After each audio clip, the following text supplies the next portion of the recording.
कौन कौन चरण है? पहला आदर्शवादी चरण, नेहरू युग हमने देख लिया, यथार्थवादी चरण, और कल हमने आर्थिक उदारीकरण के दौर में 1991 से 2014 तक देखा।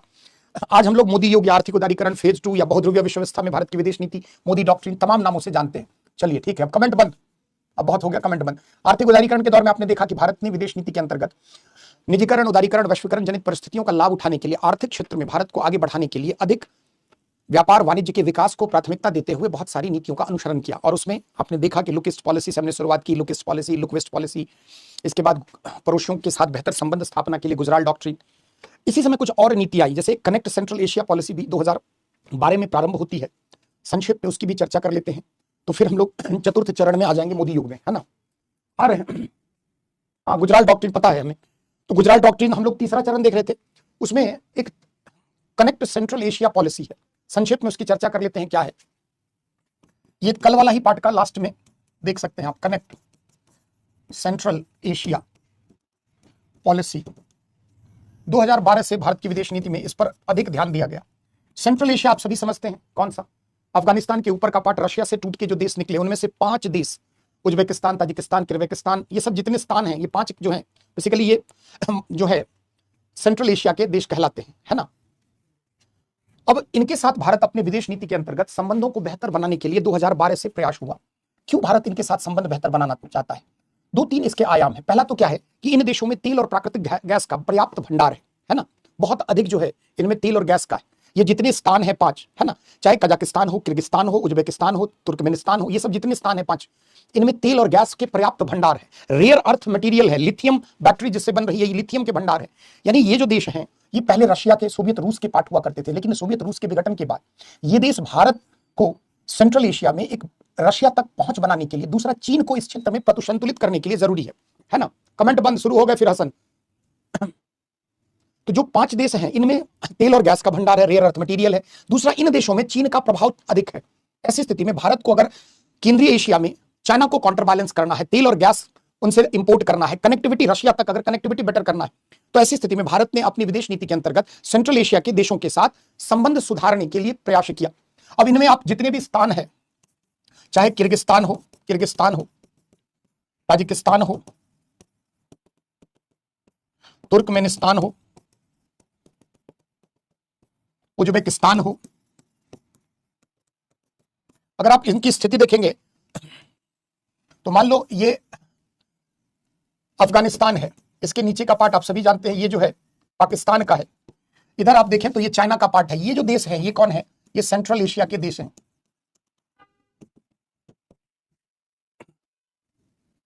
और इन देशों में, सेंट्रल एशिया के इन देशों में आप देखें तो क्या क्या है? तेल एवं प्राकृतिक गैस का भंडार है, प्राकृतिक गैस का भंडार है, दुर्लभ खनिज है। दूसरा, इन क्षेत्रों में चीन से निकटता के कारण चीन का प्रभाव क्षेत्र इस क्षेत्र में, तो चीन की मजबूत स्थिति है इन देशों के साथ। आगे आप ओबोर पढ़ेंगे, वन बेल्ट वन रोड जो है इनिशिएटिव, मैरीटाइम सिल्क रूट और तमाम ये सब पढ़ेंगे। उन सब के जरिए चाइना कनेक्टिविटी के लिए सेंट्रल एशिया का यूज करना चाहता है और इस देशों के साथ चाइना ने पिछले 15-20 सालों में अपने संबंधों को प्रगाढ़ किया है। अब आप देखिए कि एक तो सेंट्रल एशिया में इनकी पोजीशन होने के कारण सामरिक दृष्टिकोण से इनका महत्व है, क्योंकि ऊपर रशिया का पार्ट है, अगर कनेक्टिविटी के लिए या इनके तेल गैस दुर्लभ खनिज तक अगर हमारी पहुंच बनानी है। दूसरा, चाइना को अगर काउंटर बैलेंस करना है ना, चीन का प्रभाव अगर वहां पर कम करना है, तो भारत क्या कर रहा है? इन देशों के साथ संबंधों को मजबूत कर रहा है।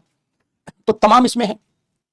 अब देखिए भारत कर क्या रहा अपनी विदेश नीति के अंतर्गत, हम यहां पर 4 सीज पर ध्यान दे रहे हैं। 4 सीज, देखो ये सब शॉर्ट टर्म है ताकि आप याद रखें। C for culture, C for commerce, C for connectivity और सी फॉर कॉन्सुलेट, दूतावास, जिसको वाणिज्यिक दूतावास आप कहते हैं। जैसे आपने सुना होगा भारत एससीओ का सदस्य बना है, संघाई कोऑपरेशन ऑर्गेनाइजेशन, उसमें अधिकतर ये देश शामिल हैं चाइना के साथ साथ, जिसको संघाई +5 कहते थे पहले। चाइना की स्ट्रेटेजी पहले से ही सेंट्रल एशिया पर उसकी नजर रही थी। क्यों? क्योंकि अगर एशिया के अन्य पार्ट यूरोप तक कनेक्टिविटी बनाना है तो कहीं ना कहीं ये रास्ता है, और ऐसी स्थिति में चाइना इन देशों के भू सामरिक अवस्थिति का लाभ उठाना चाहता है और अपनी विदेश नीति के अंतर्गत इन देशों के साथ संबंधों को प्राथमिकता पिछले 2 दशकों में चाइना ने दिया है। तो भारत क्यों इन क्षेत्र में कमजोर पड़े? ऐसी स्थिति में हमारी विदेश नीति के अंतर्गत भी कनेक्ट सेंट्रल एशिया पॉलिसी आई, जिसमें ये जो मध्य एशिया, केंद्रीय एशिया के देश, सेंट्रल एशिया के जो देश हैं, इनके साथ बेहतर रणनीतिक संबंध, सांस्कृतिक संबंध, व्यापारिक संबंध। अब दूतावास अगर खोल दिया, यहां से flight connectivity, people to people connectivity, कई यहाँ के लोग जो है भारत में आकर रोजगार कर रहे हैं। ऐसी स्थिति में दोनों देशों के मध्य पीपल टू पीपल कनेक्टिविटी को बढ़ाना है, कल्चर संस्कृति के आधार पर संबंध स्थापित करने, कॉमर्स व्यापार और वाणिज्य का विकास करना है, कनेक्टिविटी अगर आपको रशिया तक पहुंच बनानी है, अगर चाइना को प्रतिसंतुलित करना है तो हमें इन देशों का साथ चाहिए। और यही कारण है कि वर्ष 2012 से भारत की विदेश नीति के अंतर्गत, ऐसा नहीं था कि पहले नहीं था, पहले भी हमने द्विपक्षीय संबंध की स्थापना के प्रयास किए, परंतु 2012 के बाद से हमारी फॉरेन पॉलिसी में यह एक नया आयाम जुड़ गया जिसके अंतर्गत हमने सेंट्रल एशिया के साथ संपर्क को बेहतर बनाने की पहल की, है ना। तो चलिए इसके बारे में 2-3 पॉइंट नोट करिए। जो लोग सब जुड़े हैं सबका स्वागत है, रवि मौर्य, प्रिया पांडे, सुप्रिया गौतम को। चलिए तो हेडिंग बना लो, कनेक्ट सेंट्रल एशिया पॉलिसी, मध्य एशिया संपर्क नीति, मध्य एशिया संपर्क नीति। बस 2-4 लाइन देखिए। भारत सरकार द्वारा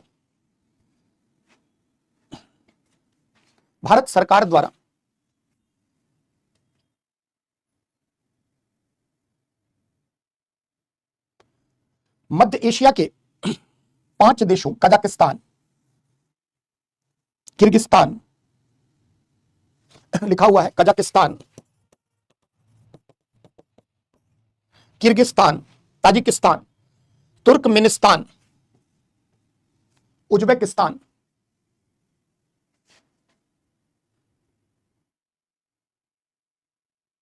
पांचों देश का नाम लिख लें। मध्य एशिया के 5 देश, Kyrgyzstan, Tajikistan, Turkmenistan, Uzbekistan, Kazakhstan के साथ बेहतर संबंधों की स्थापना हेतु,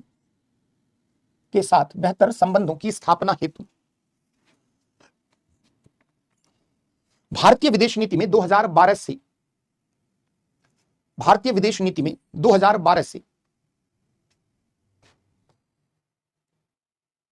सीसीएपी, connect Central Asia policy short for, इस सीसीएपी इसको शामिल किया गया।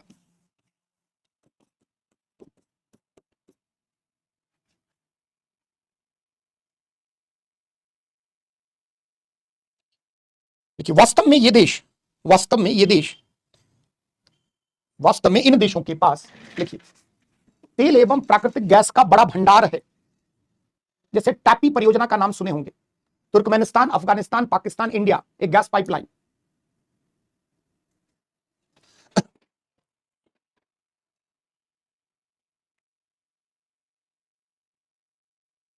है ना।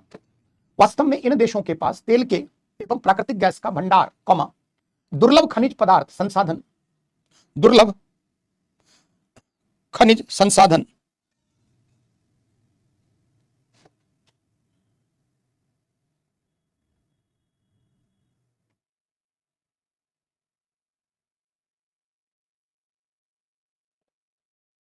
होने के कारण भारत की ऊर्जा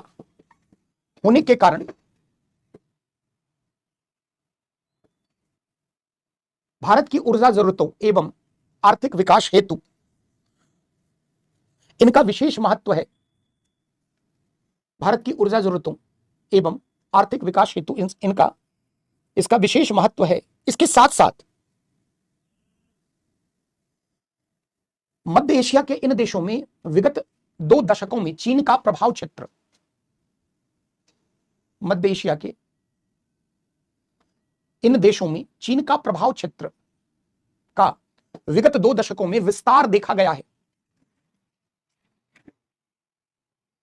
इन्हीं सभी परिप्रेक्ष्य में भारत सरकार द्वारा इस नीति के अंतर्गत 4C पर बल दिया जा रहा है। 4C क्या है? C for culture, C for commerce, C for connectivity और C फॉर कॉन्सुलेट, वाणिज्यिक दूतावास। इन्हीं सभी परिप्रेक्ष्य में भारत सरकार द्वारा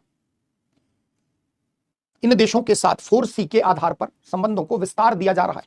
C for culture, C for commerce, C for connectivity और C फॉर कॉन्सुलेट वाणिज्यिक दूतावास।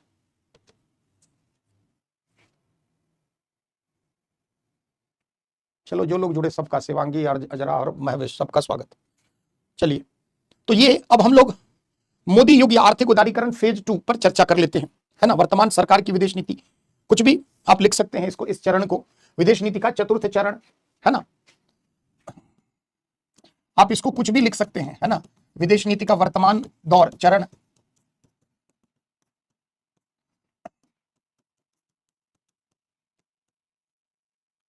मोदी डॉक्ट्रिन, मोदी सरकार की विदेश नीति, समकालीन विदेश नीति, कुछ भी आप लिख सकते हैं अलग अलग। समकालीन भारतीय विदेश नीति,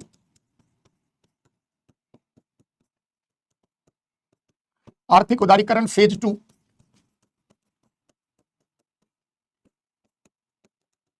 की विदेश नीति, अलग अलग नामों से इसको संबोधित किया जाता है। वर्तमान सरकार की, यानी 2014 से लेकर अब तक,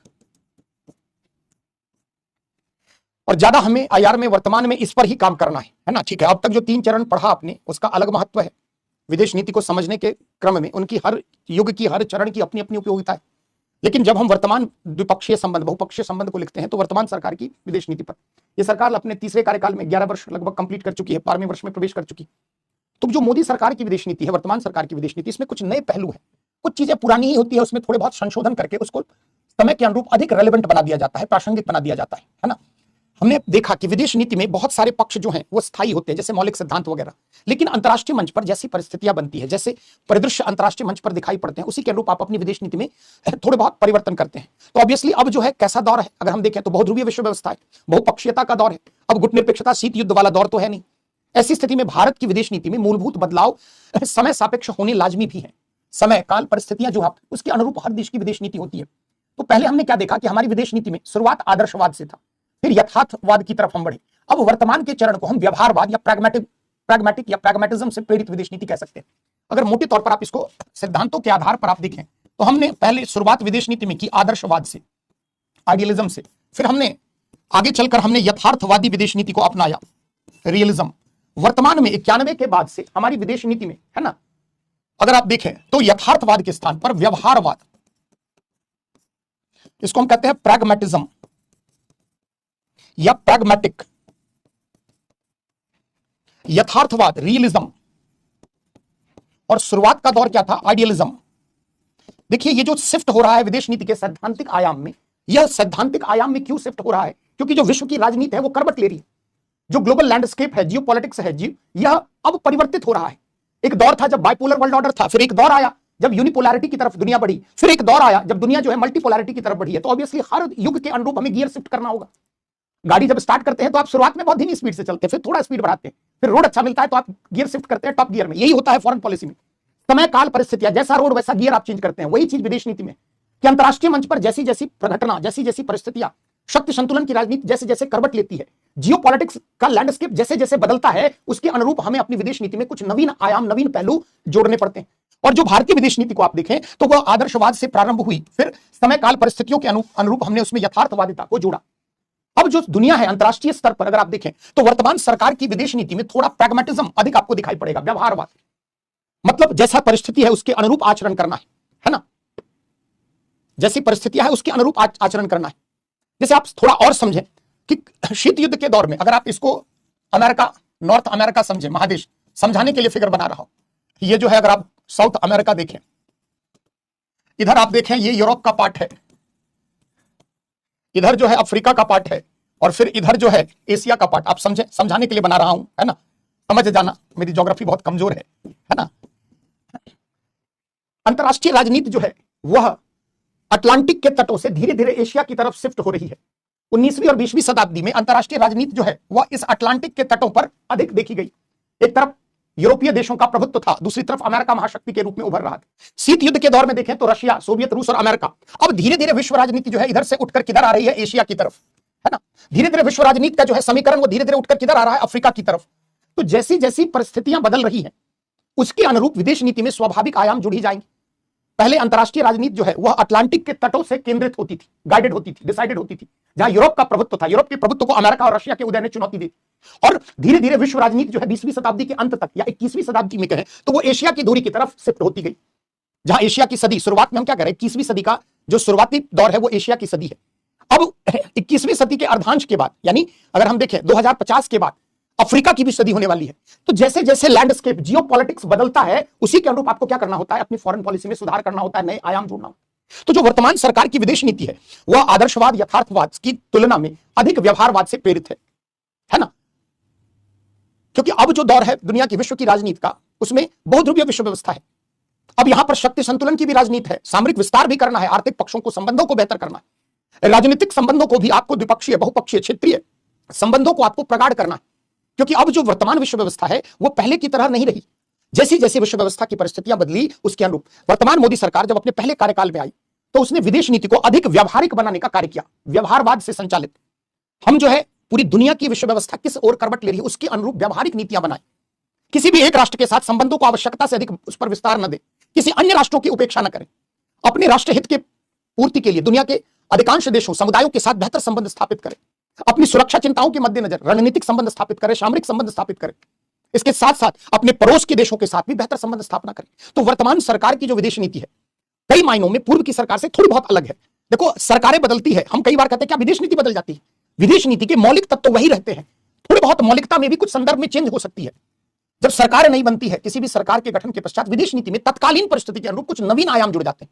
जैसे आप ही सोचिए कि 90 के दशक से पूर्व आतंकवाद जैसी एक समस्या हमारी विदेश नीति में अधिक महत्व नहीं रखता था, लेकिन 80 के लेट दशक से ही और 80 के शुरुआती दशक से लेकर 90 के दशक में धीरे धीरे आतंकवाद के कारण हमारी पूरी की पूरी जो गवर्नेंस हमारा है, शासन व्यवस्था, उससे प्रभावित हुई। और इस क्रम में विदेश नीति में आतंकवाद जैसे मुद्दों को संबोधित करने के लिए हमें अंतर्राष्ट्रीय मंच पर राजनीति, एक नई वैश्वीकृत व्यवस्था में जब नवीन चुनौतियां आती है उसके अनुरूप हम अपनी विदेश नीति में संशोधन करते हैं, नए आयाम, नए तत्व को समेकित करते हैं। और वर्तमान सरकार की विदेश नीति के कुछ प्रमुख बिंदुओं को देखते हैं। क्या है प्रमुख बिंदु? देखते हैं इस सरकार की विदेश नीति। तो वर्तमान सरकार की विदेश नीति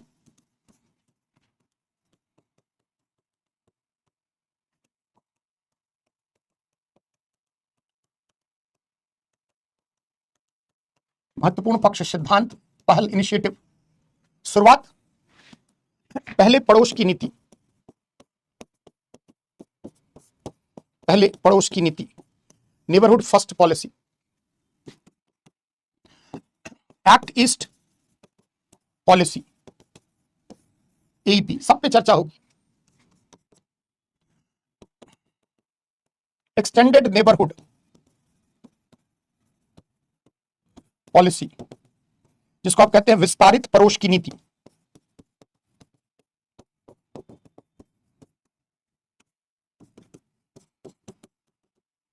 सांस्कृतिक कूटनीति पर बल,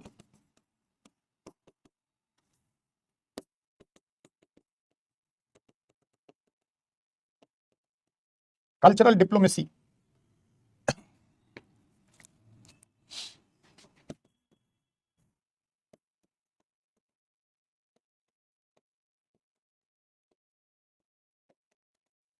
नेबरहुड फर्स्ट पॉलिसी,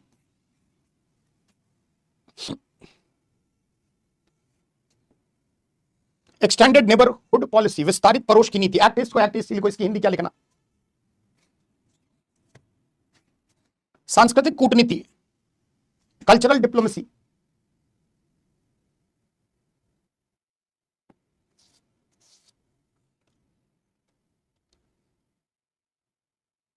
आइए अर्चना वर्मा और जो लोग जुड़े हैं सबका स्वागत।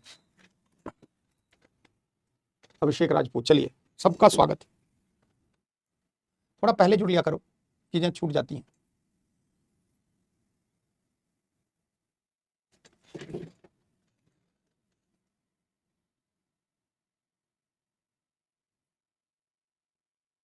हर्ड लिखा है विस्तारित पड़ोस की नीति, विस्तारित, अमनदीप, विस्तारित यानी पड़ोसी के पड़ोसी, ऐसे आप समझ ले। विस्तारित जैसे आपके घर के बगल वाला मकान है उसके बाद का मकान, ऐसे समझे, वो आपका एक्सटेंडेड नेबर हो गया, 2 मकान छोड़कर, ऐसे आप समझे आम भाषा में। सांस्कृतिक कूटनीति, soft core diplomacy, soft power diplomacy, emphasis on 5T, on 5 T's, T for trade, T for tourism, T for talent, T for trade, tourism, talent, tradition,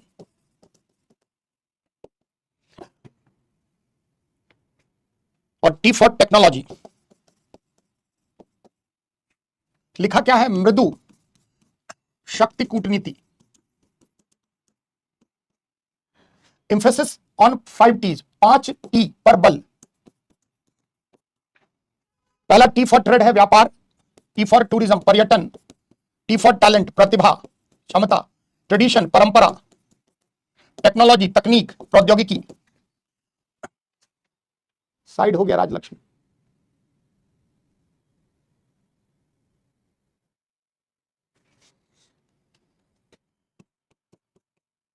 soft power diplomacy, emphasis, emphasis मतलब बल, 5 tease, 5 T पर बल दी गई है वर्तमान सरकार द्वारा। T for trade, trade मतलब समझते हैं सभी लोग व्यापार, T for tourism, T for talent, T for tradition और T for technology. Hardcore diplomacy,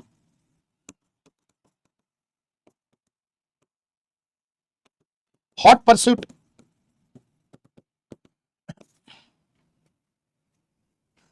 surgical strike, operation सिंदूर,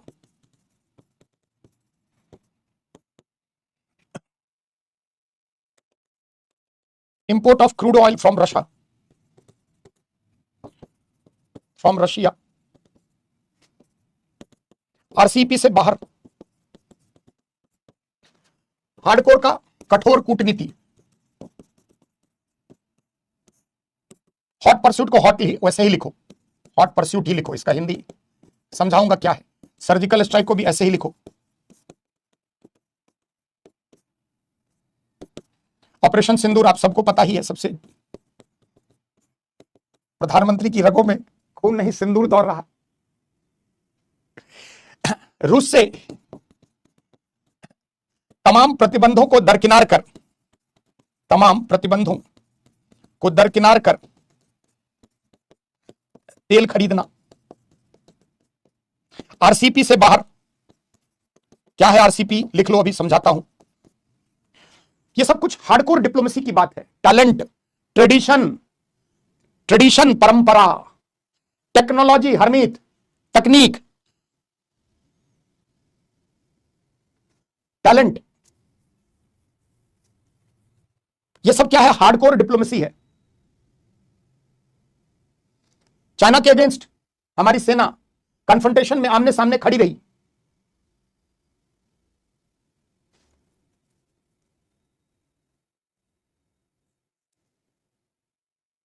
सब पे तेजी से चर्चा करते हैं, समझ।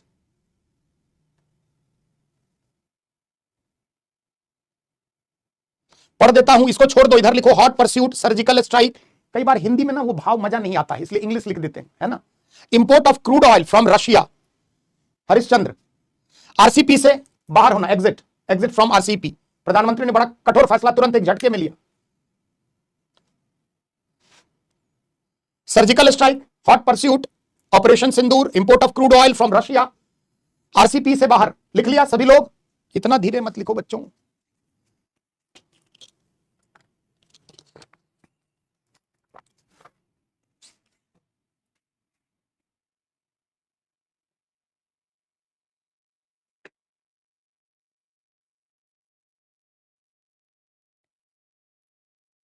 पश्चिम देश अमेरिका चिल्लाता रहा, आर्थिक प्रतिबंध लगा देंगे।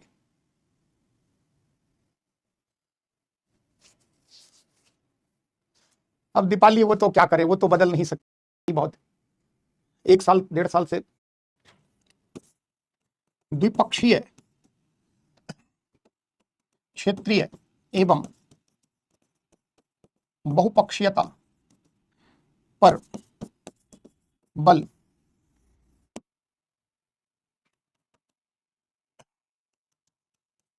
गुटनिरपेक्षता से गुट सापेक्षता की ओर उन्मुख।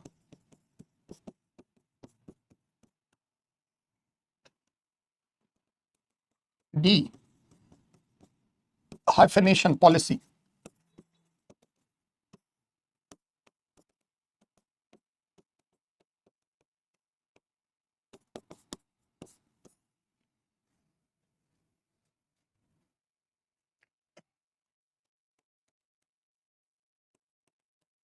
भारत को अंतर्राष्ट्रीय मंच पर एक ब्रांड के रूप में स्थापित करना।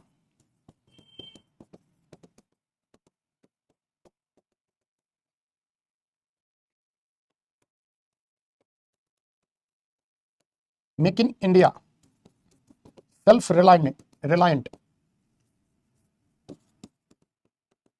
इकोनॉमी बनाना।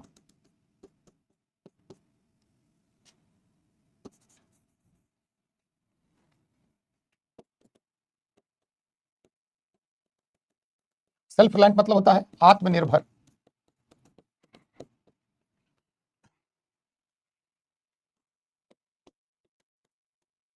आर्थिक संबंधों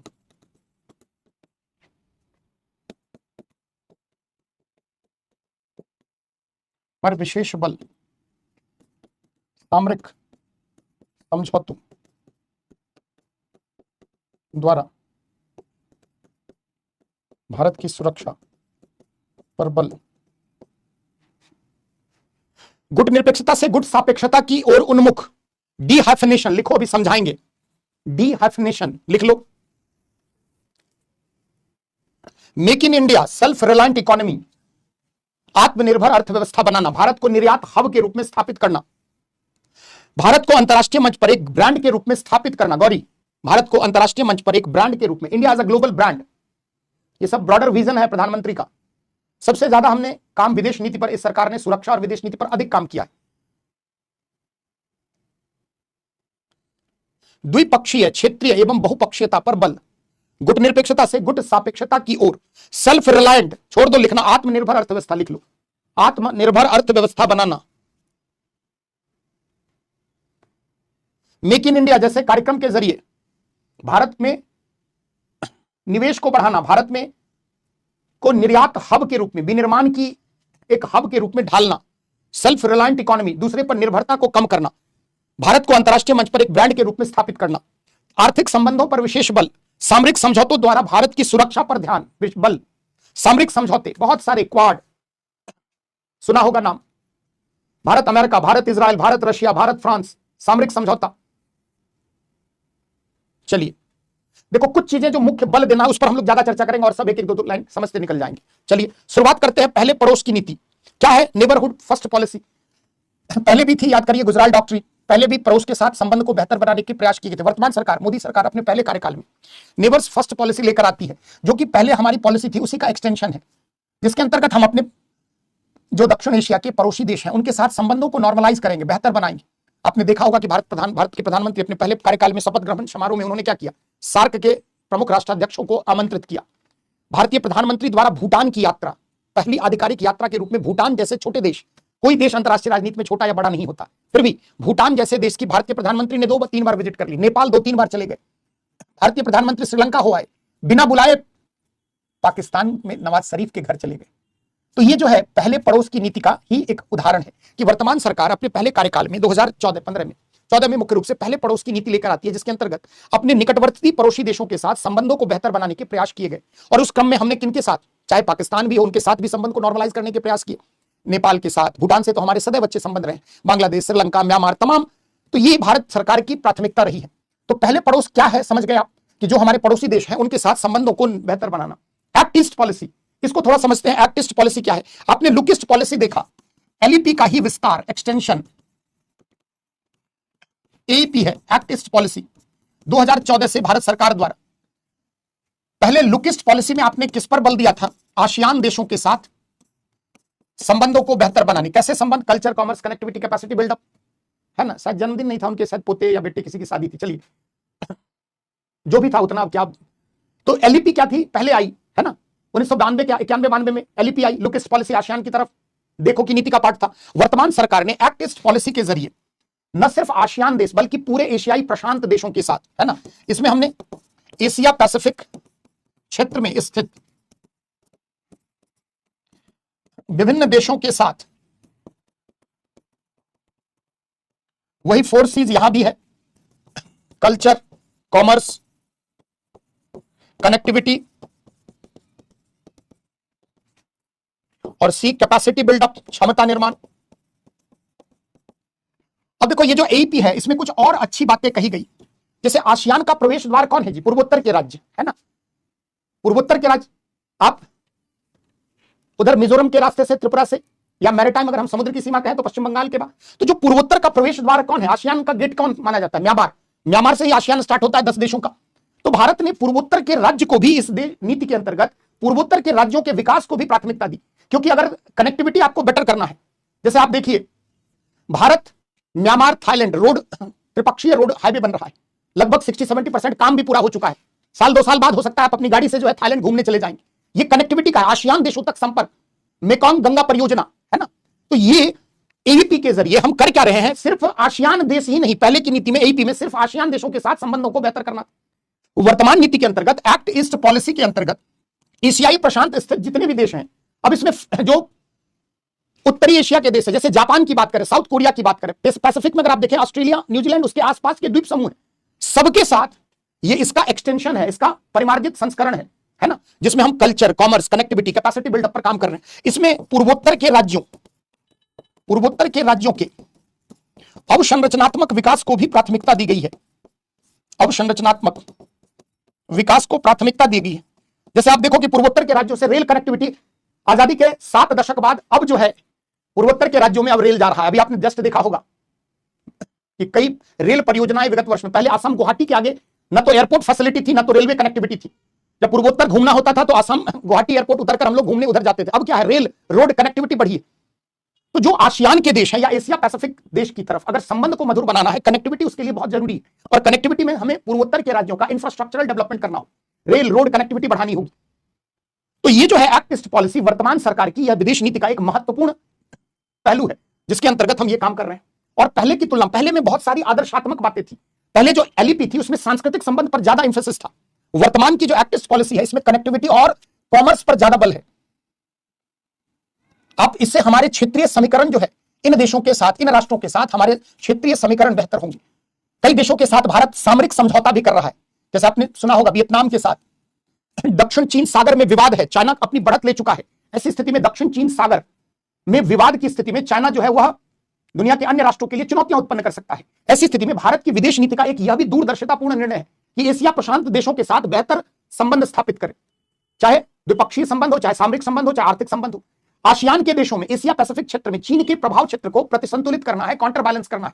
तो वर्तमान सरकार की यह एक्ट ईस्ट पॉलिसी नीति है। क्लियर है, आपके नोट्स में भी है। सिंपल 2-3 बातें बस आपको ध्यान रखना है, किस चीज के लिए है, कब आई, तो 2014 से, किस चीज के लिए, तो एशियाई प्रशांत स्थित देशों के साथ। उसमें एशियाई प्रशांत में जापान भी है, साउथ कोरिया भी, ऑस्ट्रेलिया, न्यूजीलैंड, उसके आसपास जो है पैसिफिक रीजन में बहुत सारे छोटे छोटे द्वीप हैं, देश हैं, उनसे भी हमें संबंध बेहतर करना है। अगर कल को दक्षिण चीन सागर विवाद गहराता है तो भारत अपनी प्रभावी उपस्थिति वहां दर्ज कर सकता है विभिन्न राष्ट्रों के साथ सहयोग के आधार पर। तो एईपी एलईपी का ही एक्सटेंशन है, बट उसमें कई चीजें इसमें शामिल हो गई है। जैसे अगर मैं आपसे कहूं कि दोनों में अंतर क्या है, तो कुछ प्रमुख अंतर पे संक्षेप में चर्चा कर लीजिए। प्रश्न पूछा हुआ है, सवाल 2014-15 का सवाल पूछा हुआ है यूपीएससी में। एक्ट ईस्ट पॉलिसी क्या है भारत का, इससे क्या लाभ है। एईपी अगर आप देखें तो इसमें आसियान देशों के साथ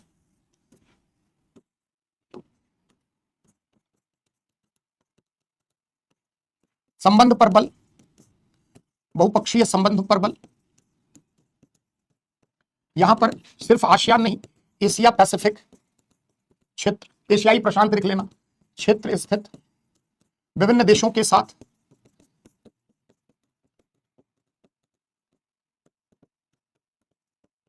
बहुपक्षीय संबंधों पर बल।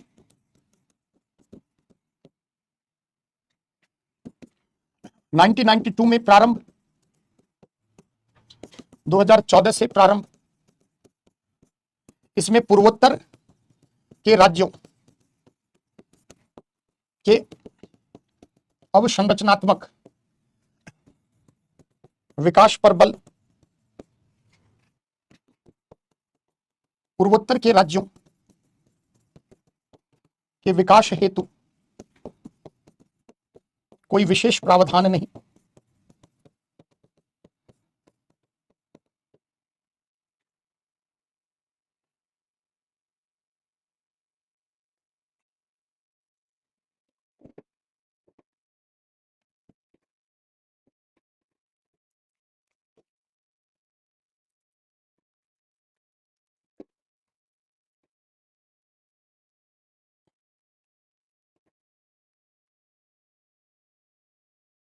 अंतर कई बार पूछ देता है, सिर्फ आसियान देशों के साथ बहुपक्षीय संबंध पर बल, इसमें एशियाई प्रशांत देश स्थित जो भी देश हैं उनके साथ 1992 से प्रारंभ होता है, 2014 से। पूर्वोत्तर के राज्यों के विकास के लिए इसमें स्पष्टतया कोई प्रावधान नहीं था।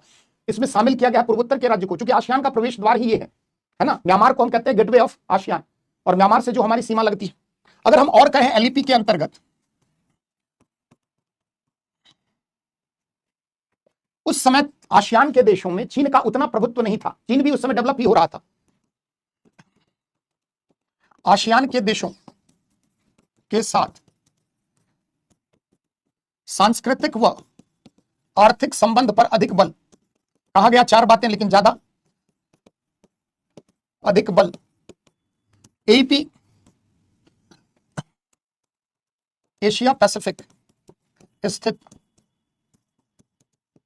देशों के साथ राजनीतिक, आर्थिक, सांस्कृतिक व सामरिक संबंधों पर भी बल। चीन के प्रभाव क्षेत्र को, प्रभुत्व को एशियाई प्रशांत क्षेत्र में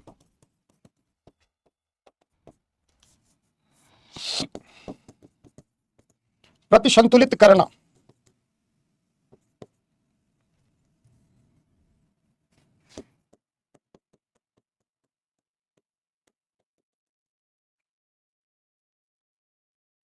पूर्वोत्तर राज्य के बाद पूर्वोत्तर के राज्यों के विकास हेतु कोई विशेष प्रावधान नहीं। इतना संजीवनी धीरे लिखोगे तब तो हो गया। पूर्वोत्तर के राज्यों के विकास हेतु कोई विशेष प्रावधान नहीं। उधर क्या है कि पूर्वोत्तर के राज्यों के अवसंरचनात्मक विकास पर बल, है ना। एशियाई प्रशांत स्थित देशों के साथ political, economic, cultural and strategic ties, संबंध पर बल देना है। इसमें एईपी में चीन के प्रभाव क्षेत्र, प्रभुत्व को कम करना है, प्रतिसंतुलित करना है, काउंटर बैलेंस करना है। एलईपी में अगर आप देखें तो आसियान देशों के साथ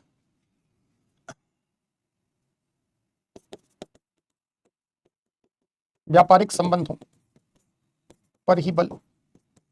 चीन का उस समय राइज उतना थोड़ी हुआ था, 1992 में आप इसको लेकर आए थे चीन उस समय। अब ये 2014 में जब आते हैं चीन का दबदबा बढ़ जाता है। तो ये सब आप बता सकते हैं दोनों क्या है। जैसे आरसीईपी का भी पार्ट भारत बनना चाह रहा था, है ना। आरसीपी क्या है? Regional comprehensive economic partnership. आगे उसकी चर्चा कर लेंगे, अभी यहां रहने दो। चीन के प्रभाव क्षेत्र, प्रभुत्व को एशियाई प्रशांत क्षेत्र में प्रतिसंतुलित करना। दीपाली लिखो। एशियाई पैसिफिक स्थित देशों के साथ राजनीतिक, आर्थिक, सांस्कृतिक व सामरिक संबंध। संजीवनी हो गया।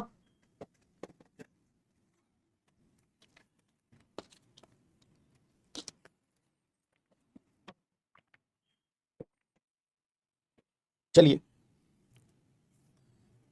अब आते हैं एक्सटेंडेड नेबरहुड पॉलिसी, है ना। पहले पड़ोस की नीति का ही विस्तारित पड़ोस अगला उसका पार्ट है। विस्तारित पड़ोस का मतलब मैंने उदाहरण से बताया। जैसे मान लीजिए विस्तारित पड़ोस की नीति के अंतर्गत, जैसे मान लीजिए भारत का पड़ोसी पाकिस्तान है, और पाकिस्तान के बाद क्या है जी? ईरान है। इधर ऊपर देखें तो अफगानिस्तान है। तो भारत से पाकिस्तान, भारत संबंध खराब है। हाल के वर्ष में पाकिस्तान से हमारे संबंध खराब तो सदैव रहे। अफगानिस्तान से संबंध बीच में बहुत अच्छे थे, इधर यहां तालिबान के आने के बाद। तो जैसे ईरान जो है वो क्या हो गया? भारत का एक्सटेंडेड नेबर, है ना। कि जो हमारे पड़ोसी देश के साथ अगर हमारे संबंध खराब है तो हम अपने विस्तारित पड़ोस को अपने समर्थन में लाएंगे, ताकि हम पाकिस्तान को, अफगानिस्तान को घेरा जा सके, है ना। तो विस्तारित पड़ोस की नीति के अंतर्गत जो मोहल्ले में मेरे घर से सटा घर है वो नहीं, बल्कि उसके बाद का जो घर है, ऐसे आम भाषा में आपसे। तो यह भी वर्तमान सरकार ने सिर्फ नेबरहुड फर्स्ट पॉलिसी की बात नहीं की है, एक्सटेंडेड नेबरहुड। अब इसमें मैरीटाइम नेबर्स भी हमारे हैं, समुद्री सीमा जिसके साथ हम साझा करते हैं बहुत सारे। अगर आप देखें तो हिंद महासागर के स्थित उधर अफ्रीका के कई देश जो है वो हिंद महासागर की सीमा में, समुद्री सीमा के दायरे में आ जाते हैं। तो वो भी हमारे विस्तारित पड़ोस का पार्ट है। तो भारत ने अपनी इस विदेश नीति के अंतर्गत पड़ोसी के निकटवर्ती पड़ोसी, ऐसे आप समझे, उनके साथ संबंधों को मधुर बनाने का प्रयास किया है। तो बस 1-2 लाइन नोट कर ले, लिखिए। इस नीति के अंतर्गत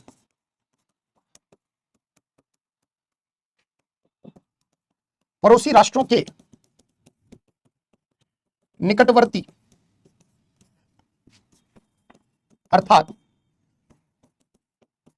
उनके पड़ोसी राष्ट्रों से भी बेहतर संबंध स्थापना के प्रयास पर बल दिया गया। इसमें स्थलीय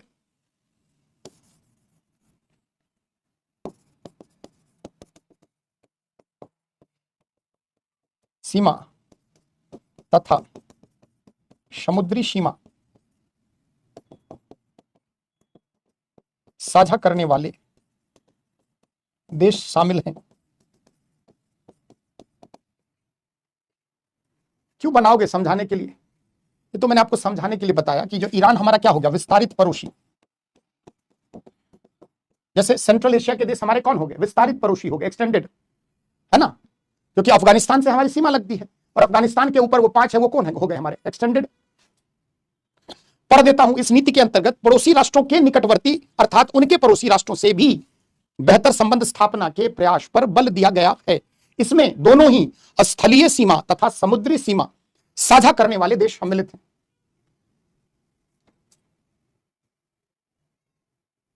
चलिए अगला देखते हैं। सांस्कृतिक कूटनीति आप सभी समझते हैं, बहुत आसान है। क्या है कल्चरल डिप्लोमेसी? सांस्कृतिक कूटनीति, मोदी प्रधानमंत्री हमारे जो है इस कला में माहिर है, सिद्धहस्त हैं, है ना। सांस्कृतिक कूटनीति पढ़ा चुका हूं आपको, क्या है संक्षेप में चर्चा कर देता हूं। सांस्कृतिक कूटनीति जैसे भारत अपनी अध्यात्म, अपनी संस्कृति, अपनी भाषा, अपने भारतीय मूल के लोगों या किसी अन्य राष्ट्र में उन पर दबाव डालने के लिए अपने भारतवंशियों, इंडियन डायस्पोरा का प्रयोग कर रहा है। किसके जरिए? अपनी कल्चरल लेगेसी के जरिए, अपनी साझी ऐतिहासिक विरासत, अपनी सांस्कृतिक धरोहर, है ना।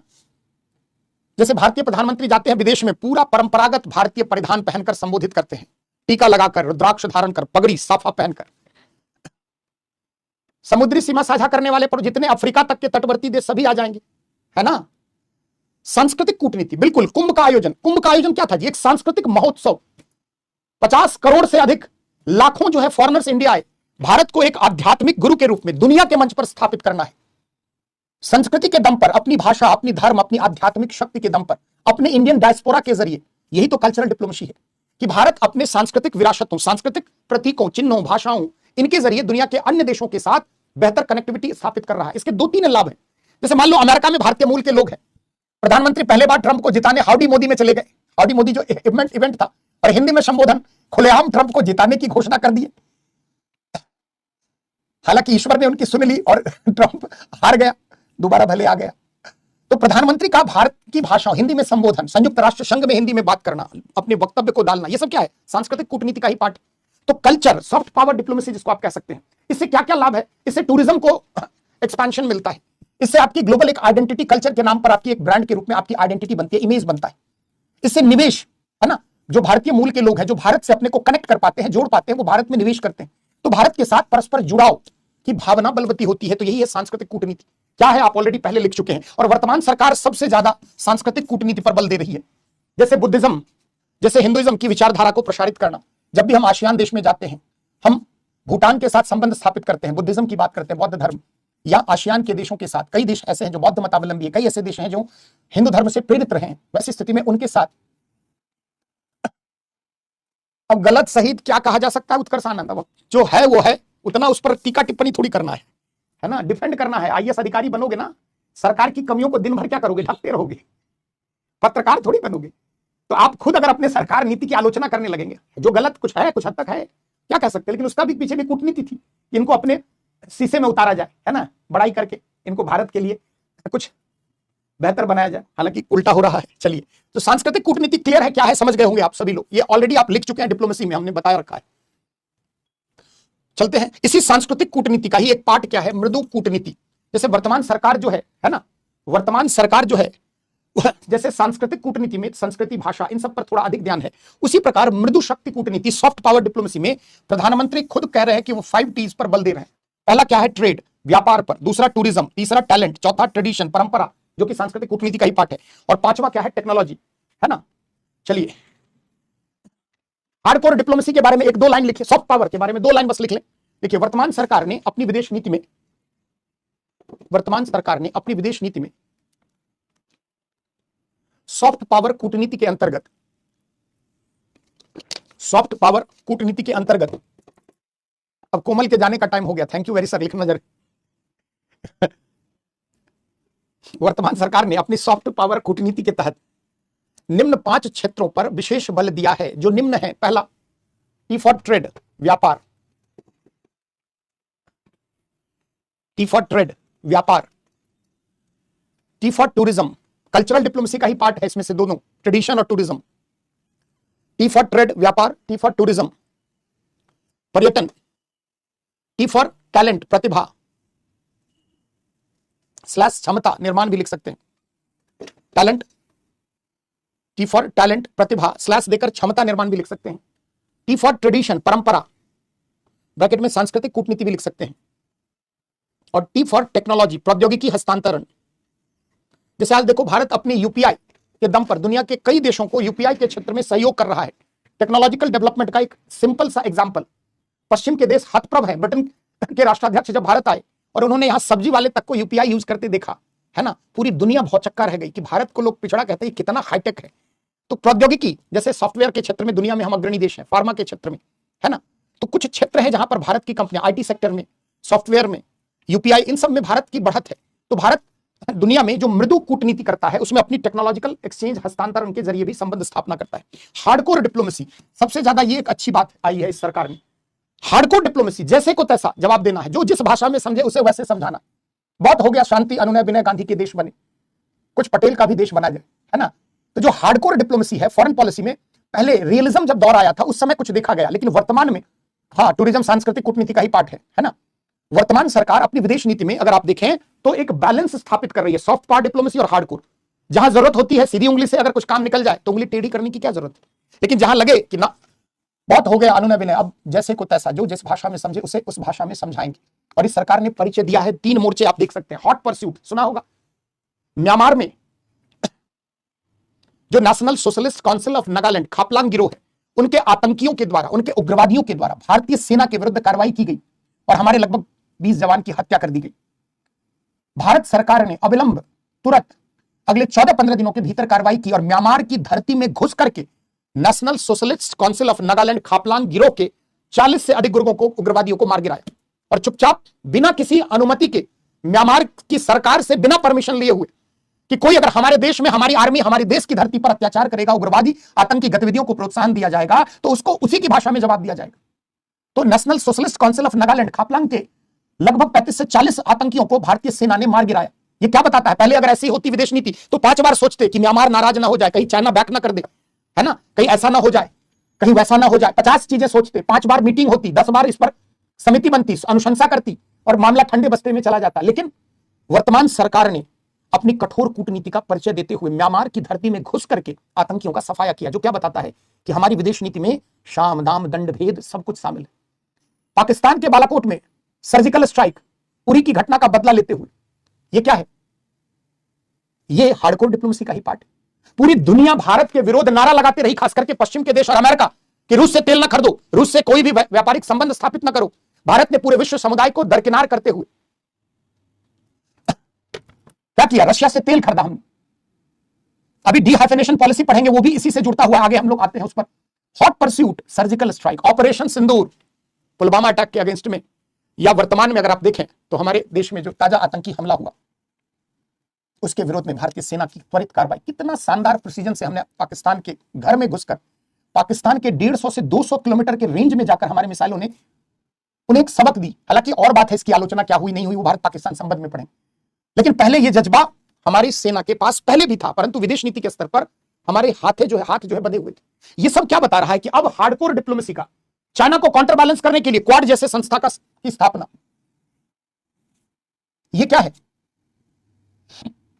आरसीपी में जहां भारत के आर्थिक हित को चुनौती मिली, भारत उससे बाहर हो गया। एक झटके में घोषणा कर दिया कि हम अपने किसानों के हितों के साथ कोई कॉम्प्रोमाइज नहीं कर सकते, और रीजनल कॉम्प्रिहेंसिव इकोनॉमिक पार्टनरशिप से भारत बाहर हो गया। पिछले 15 साल से हम इसके लिए, 12-13 साल से हम इसके लिए प्रयासरत थे।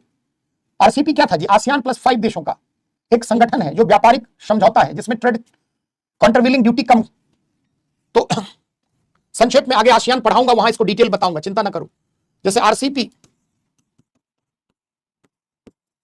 रीजनल कॉम्प्रिहेंसिव इकोनॉमिक पार्टनरशिप, क्षेत्रीय समग्र आर्थिक भागीदारी। आरसीपी में कौन है वर्तमान में? आसियान +5, आसियान के 10 देश हैं और 5 देश अगर आप देखें, China, Japan, south Korea, Australia, New Zealand. ये क्या था आरसीपी? नाम से ही स्पष्ट क्या है? क्षेत्रीय समग्र आर्थिक समझौता कह लें, भागीदारी कहें, जैसे आसियान के देश और ये 5 देश अपना सामान अगर भेजेंगे तो उसमें काउंटरवीलिंग ड्यूटी कम करेंगे, है ना। भारत आरसीपी से बाहर हो गया, कई राउंड की वार्ता, फाइनल साइन होने के मुद्दे पर अपने किसानों के हित को लेकर। क्यों बाहर हुआ उसके बारे में चर्चा हम लोग बाद में करेंगे, है ना। तो ये आरसीपी से बाहर होना एक बड़ा फैसला था। तो ये भारत की विदेश नीति में कुछ नए पहलू को बता रहा है। हार्डकोर डिप्लोमेसी क्या है आप समझ गए होंगे कि भारत अब पहले वाला भारत नहीं रहा है। अगर मौका पड़े तो भारत जो जिस भाषा में समझे उस भाषा में उसको जवाब देने के लिए तैयार है। कठोर कूटनीति आप इसको कहते हैं, है ना। तो कठोर कूटनीति के अंतर्गत हॉट परस्यूट, सर्जिकल स्ट्राइक, पूछा हुआ सवाल है, हॉट परस्यूट और सर्जिकल स्ट्राइक क्या है, जाकर इंटरनल सिक्योरिटी में पूछ दिया यूपीएससी। तो भारत सरकार ने वर्तमान विदेश नीति के अंतर्गत एक तरफ मृदु कूटनीति, सांस्कृतिक कूटनीति के जरिए वैदेशिक संबंधों की स्थापना की है, जबकि दूसरी तरफ राष्ट्रहित के मद्देनजर भारत सरकार ने कठोर रवैया भी अपनाया है और उसके ये उदाहरण। चलते हैं आगे की तरफ बढ़ते हैं। जैसे द्विपक्षीय, क्षेत्रीय एवं बहुपक्षीयता पर बल। अब भारत कर क्या रहा है? Bilateral relation. वर्तमान मोदी सरकार, आपने देखा होगा प्रधानमंत्री कहां कहां दुनिया के तमाम देशों की यात्रा कर रहे हैं। विपक्ष उनको घेर रहा है, बार बार आलोचना कर रहा है कि ये प्रधानमंत्री तो विदेशों में ही घूमते। आज प्रधानमंत्री अफ्रीका के देशों में, छोटे छोटे देशों में जा रहे हैं। क्यों आखिर जा रहे हैं? कल को आपको संयुक्त राष्ट्र संघ में स्थायी सदस्यता चाहिए, सुरक्षा परिषद में। कल को आपको संयुक्त राष्ट्र में सुधार की बात हो। कल को अंतर्राष्ट्रीय मंच पर विकसित देशों के विरुद्ध विकासशील या तीसरी देशों की हितों की बात हो, तो आपको इन सभी राष्ट्रों का साथ चाहिए। तो वर्तमान सरकार की विदेश नीति के अंतर्गत सिर्फ शक्तिशाली राष्ट्रों के साथ ही संबंध स्थापना की बात नहीं है, बल्कि शक्तिशाली राष्ट्रों के साथ साथ दुनिया के विभिन्न महादेशों में स्थित अन्य छोटे बड़े हर देशों के साथ बायलैटरल रिलेशंस को बेटर करना है, क्योंकि कल को हमें इन सब की जरूरत है। संयुक्त राष्ट्र संघ में स्थायी परिषद की सदस्यता हेतु आपको 2/3 बहुमत चाहिए। सोच सकते हैं 194-95 देश अगर है तो उसका 2/3 कितना अधिक। ऐसी स्थिति में आपको सभी राष्ट्रों का साथ चाहिए, है ना। तो मालदीव तो पहले से ही तो सार्क का ही पार्ट है। मालदीव तो पहले हमारा निकटवर्ती पड़ोसी है ना जी, अमन द्विवेदी। तो जो अफ्रीका के देश हैं, एशिया प्रशांत के देश हैं, दक्षिण अमेरिका, ब्राजील, चिली, अर्जेंटीना, उधर north America, Bahamas, Panama, Mexico, Guatemala, Bharat की विदेश नीति में द्विपक्षीय संबंधों को बल दिया जा रहा है। क्षेत्रीय स्तर पर शक्ति समीकरण नया बनाया जा रहा है। जैसे देखिए भारत ने क्या किया, सार्क जैसा संगठन असफल हुआ, उसके अगेंस्ट में बिम्स्टेक को लाकर खड़ा कर दिया कि सार्क क्या है? क्षेत्रीय संगठन है, दक्षेश जिसको आप कहते हैं, जो 8 दक्षिण एशियाई देशों का एक संगठन है। लेकिन पाकिस्तान के द्वारा भारत के विरुद्ध कार्रवाई। चलो मोहिनी कमल, अभी सब पे जवाब बाद में, है ना। आप ऑपोजिशन ने जो किया सब पे बाद में करेंगे चर्चा, ठीक है। हमें जो है वो लिखना है कि आगे पीछे आलोचना चलती रहती है। हमें क्या करना है, आप सोचिए कि हम राजदूत हैं, उस हिसाब से आप फॉरेन पॉलिसी को लिखिए। सरकार के ना आलोचना हम करें, मीडिया हम नहीं है। चलिए, तो द्विपक्षीय संबंध समझ गए, बायलैटरल रिलेशन। चाहे एशिया हो, अफ्रीका, एशिया प्रशांत के देश हो, अफ्रीका के देश हो, दक्षिण अमेरिका के देश हो, उत्तर अमेरिका के देश हो, सबके साथ बायलैटरल 2 देशों के मध्य होता है। क्षेत्रीय, देखिए सार्क जैसा संगठन असफल होने लगा, बार बार पाकिस्तान के द्वारा आतंकी हमला और सार्क का अधिवेशन हर बार कैंसिल हुआ। चाहे उरी की घटना हो, पुलवामा में अटैक हो, भारत के पठानकोट में एयरबेस पर स्ट्राइक हो, ऐसी स्थिति में सार्क जैसा क्षेत्रीय संगठन कमजोर होने लगा। भारत ने उसके काउंटर में बिम्स्टेक जैसा एक मंच तैयार कर लिया। ब्रिक्स को मजबूत प्रदान करना, दक्षिण दक्षिण सहयोग की संकल्पना को अंतरराष्ट्रीय मंच पर क्षेत्रीयता और बहुपक्षीयता, हमारी विदेश नीति के अंतर्गत इस पर एम्फेसिस दिया जा रहा है कि ब्रिक्स जैसे संगठन को भारत ने आर्थिक सुरक्षा के मद्देनजर, कल तक ये दुनिया के देश, विकसित देश आईएमएफ में दखलंदाजी करते थे। कल को इंटरनेशनल मॉनेटरी फंड हमें लोन नहीं देता था डेवलपमेंट पर्पस में, वर्ल्ड बैंक हमारे साथ भेदभाव करता था। किनके कारण? ये विकसित राष्ट्रों की एजेंसी की तरह कार्य कर रहे थे। अगर हमें नवनिर्माण करना है, हमें इंफ्रास्ट्रक्चर को डेवलप करना है, हम विकासशील अर्थव्यवस्था है, हमारे पास निधियों का अभाव है, संसाधनों का अभाव, ऐसी स्थिति में हमारी विश्व समुदाय पर निर्भरता ऑब्वियसली।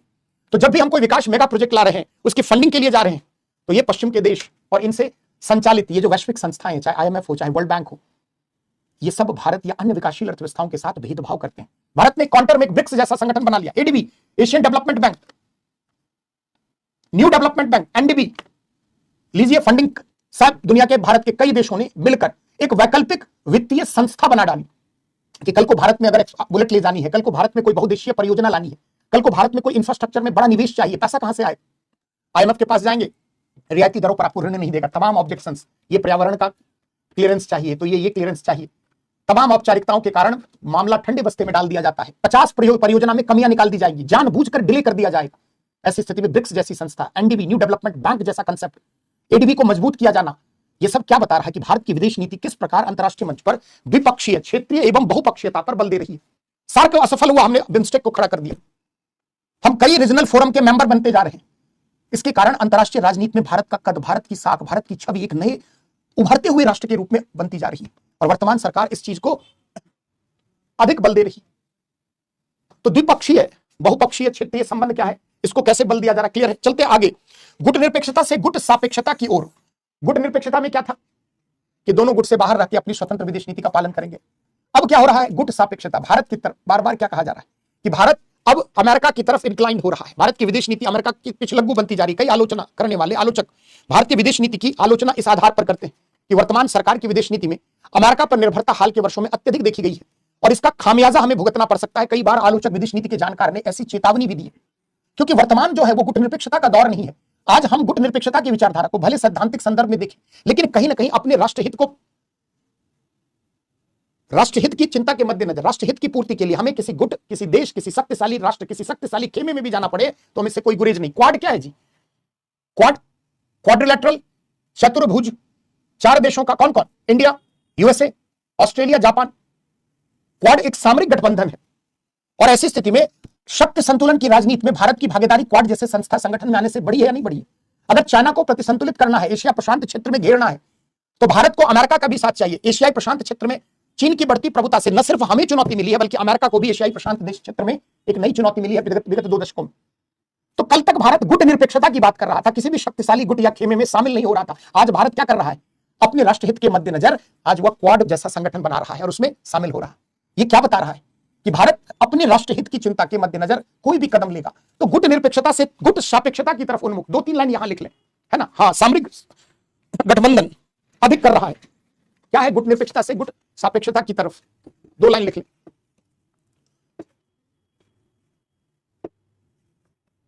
कि वर्तमान सरकार की विदेश नीति के अंतर्गत, वर्तमान सरकार की विदेश नीति के अंतर्गत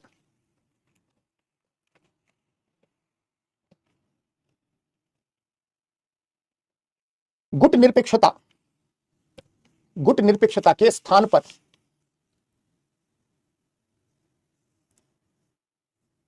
गुट सापेक्षता या किसी गुट की तरफ उन्मुखता की प्रवृत्ति देखी जा रही है। गुट निरपेक्षता के स्थान पर गुट सापेक्षता की प्रवृत्ति देखी जा रही है।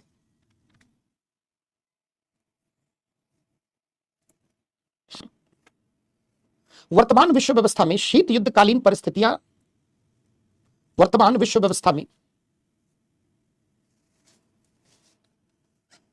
शीत युद्धकालीन परिस्थितियां अर्थात द्विध्रुवीय विश्व व्यवस्था न होकर बहुध्रुवीय विश्व व्यवस्था देखी जा रही है, जिसमें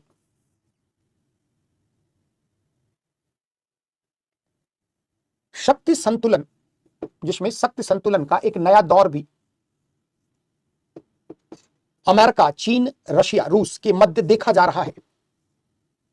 जिसमें शक्ति संतुलन का एक नया दौर अमेरिका, चीन, रशिया के मध्य देखा जा रहा है। चीन के अंतरराष्ट्रीय मंच पर बढ़ते कद ने, चीन के अंतरराष्ट्रीय मंच पर बढ़ते कद ने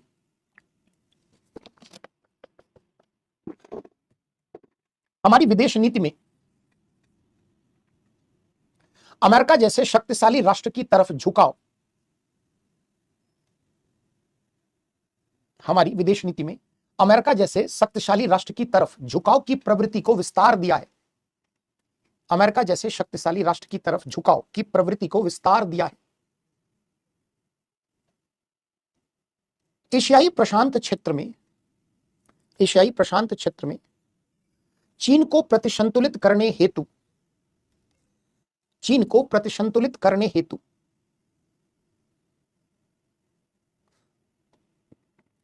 क्वाड जैसे सामरिक गठबंधन में भारत की भागीदारी, क्वाड जैसे क्या है, क्वाड आगे पढ़ेंगे, घबराना नहीं है।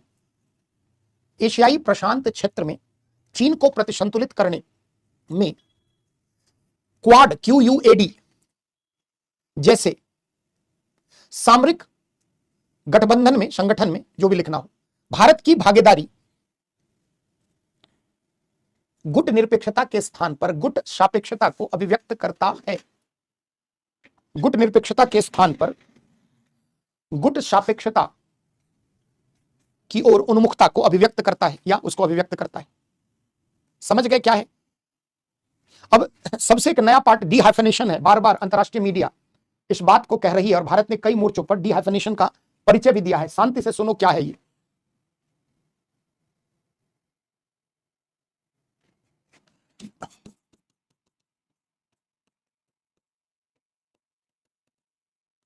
अब इसके लिए एग्जैक्ट कोई हिंदी मुझे नहीं मिली, इसलिए डीहाइफेनेशन ही आप लिख लें।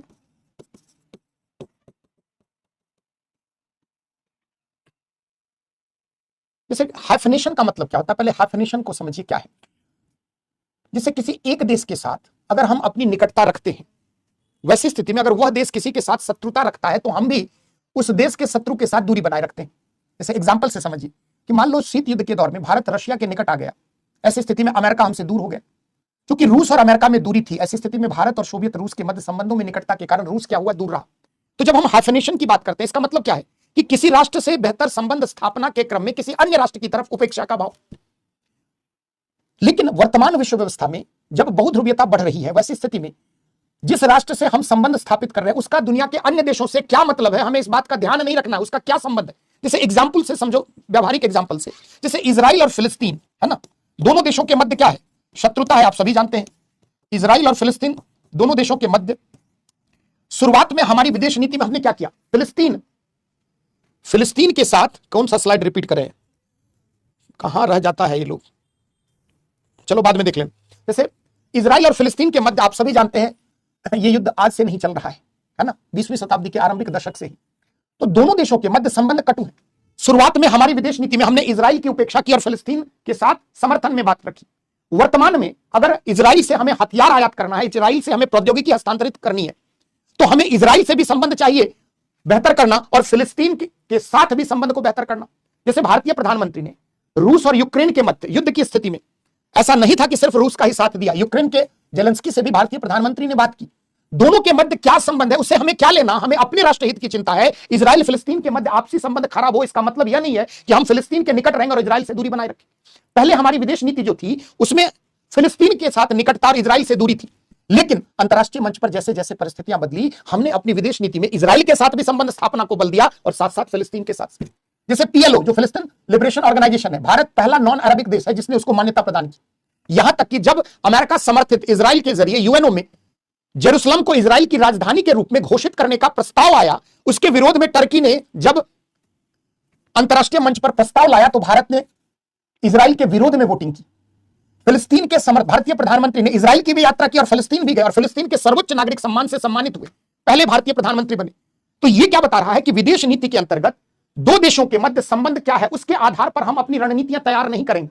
हमारे संबंध इजराइल से भी मधुर है, फिलिस्तीन से भी। जैसे रशिया और अमेरिका, बार बार पहले हमारे विदेशी नीति निर्माताओं को क्या लगता था कि अगर अमेरिका की तरफ झुका हुआ तो रूस से हम दूर चलेंगे। 2000 के बाद से धीरे धीरे अगर आप देखें तो रूस का अभ्युदय हुआ, लेकिन भारत का रुझान थोड़ा सुरक्षा कारणों से किधर झुका, अमेरिका की तरफ। ऐसी स्थिति में हमें क्या लगा कि हम रूस से दूर हो रहे हैं। अमेरिका और रूस के मध्य क्या संबंध है, हमें उनसे कोई मतलब नहीं। हमें अपने राष्ट्र हित की चिंता है तो हम अमेरिका के साथ भी संबंध रखेंगे और हम रशिया के साथ भी संबंध रखेंगे। इजराइल और फिलिस्तीन में क्या झगड़ा है, हमें उनसे कोई मतलब नहीं।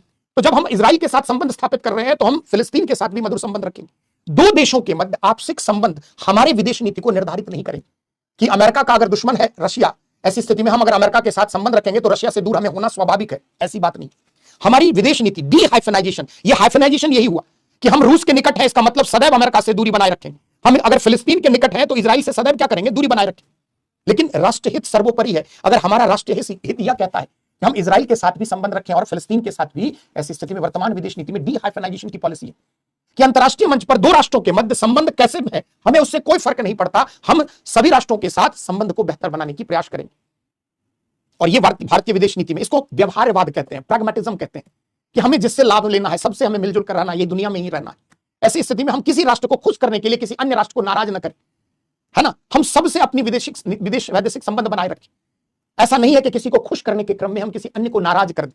पहले हमारी विदेश नीति में यही था कि फिलिस्तीन के लोगों का, मुस्लिम जगत का समर्थन, भारत में मुस्लिम समुदाय का फिलिस्तीन के प्रति श्रद्धा का भाव और इजराइल से दूरी के कारण हमारी विदेश नीति में लंबे समय तक हमने इजराइल से दूरी बनाए रखी। उसके पीछे घरेलू राजनीति भी थी और अंतर्राष्ट्रीय स्तर पर जो अरब जगत के देश हैं उनका इजराइल विरोधी रवैया भी, कि अगर हम ज्यादा इजराइल के निकट आते तो हम साथ। राजलक्ष्मी से ना मुझे समझाओ मत, है ना, क्या पढ़ाना है, कैसे पढ़ाना, कम से कम इतना मत बताओ। एक वर्ड को 2 बार 4 बार हमसे नाराज हो जाते।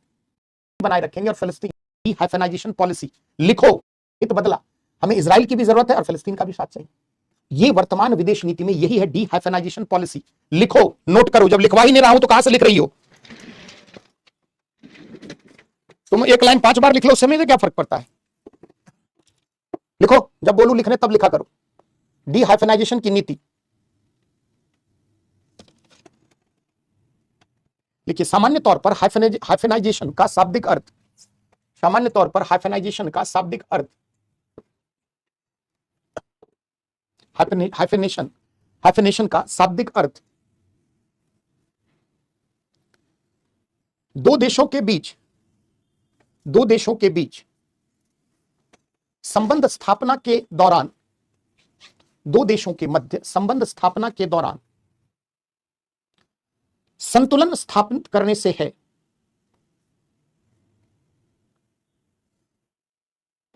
दो देशों के मध्य संबंध स्थापना करने के मध्य संतुलन स्थापित करने से है, अर्थात हाइफेनेशन के अंतर्गत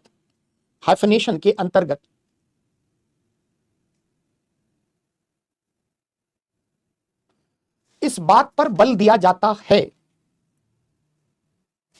इस बात पर बल दिया जाता है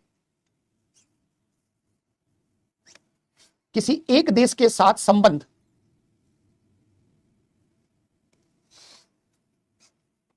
मधुर बनाते वक्त किसी अन्य देश के साथ संबंध खराब न हो, किसी एक देश के साथ बेहतर संबंध बनाते वक्त किसी अन्य देश के साथ संबंध खराब न हो, इसलिए किसी राष्ट्र के प्रति निकटता, इसलिए किसी राष्ट्र के प्रति निकटता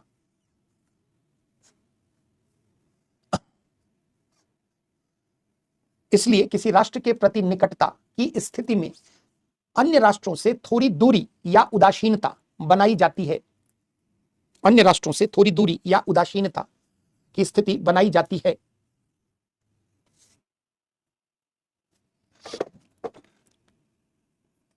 पैराग्राफ चेंज करके वर्तमान विदेश नीति के वर्तमान सरकार की विदेश नीति के अंतर्गत डी हाइफेनेशन की नीति विदेश नीति में शामिल की गई है। क्या है अभी समझ जाओगे क्लैरिटी के साथ। डी हाइफेनेशन की नीति विदेश नीति में शामिल की गई है, जिसमें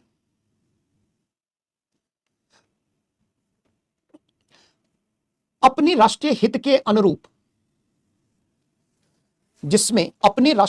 अनुरूप भारत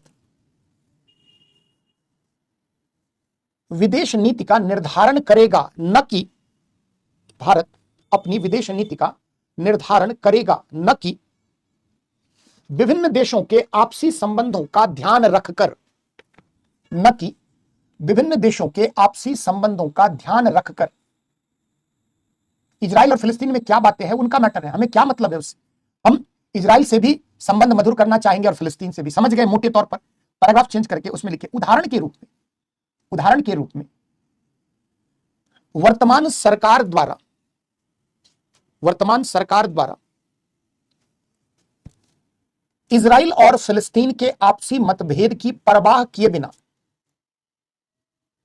वर्तमान सरकार द्वारा इजराइल और फिलिस्तीन के आपसी संबंधों की परवाह किए बिना दोनों ही देशों के साथ संबंध को बेहतर बनाने की पहल, दोनों ही देशों के साथ संबंध को बेहतर बनाने की पहल। इसी प्रकार रूस यूक्रेन के मध्य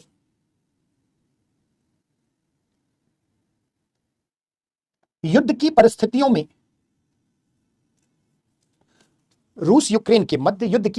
में दोनों ही राष्ट्रों के साथ संबंधों को संतुलित करने का प्रयास, यद्यपि हम थोड़ा रूस की तरफ झुक गए वो अलग बात है, दोनों ही राष्ट्र को संतुलित करने का प्रयास। तो पहले हम क्या करते थे, किसी एक राष्ट्र के साथ संबंध बेहतर करना है तो उसका अन्य राष्ट्रों के साथ क्या संबंध है इसकी भी चिंता करते थे। मुझे क्या मतलब भैया तुम्हारा किस राष्ट्र के साथ क्या संबंध। तो नई विदेश नीति, इसको हम क्या कहते हैं, अधिक प्रैग्मेटिक है, अधिक व्यवहारवादी है। हमें अपनी चिंता करनी है, तुम्हारा किसके साथ क्या, उससे हमें क्या लेना देना। पहले क्या होता था कि दोस्त का दुश्मन हमारा भी दुश्मन हो जाएगा तो हम उससे दुश्मनी नहीं करते थे, उससे दूरी बना लेते थे या उसके प्रति उदासीन हो जाते थे, है ना। अब क्या है, अब हम दोनों दोस्त से भी मतलब रखेंगे, अगर उसका कोई दुश्मन है तो उससे भी अगर जरूरत पड़ी तो अपने राष्ट्र हित के मद्देनजर। यही क्या है, व्यवहारवाद है, प्रैग्मेटिज्म है। हमें जिससे लाभ है हम सबके पास जाएंगे। चलिए, तो हमने क्या क्या देख लिया, डिहाइफिनेशन की पॉलिसी। 2-3 चीजें बच गई है बस, अगर 10 मिनट दोगे तो कंप्लीट करा देंगे इस टॉपिक को।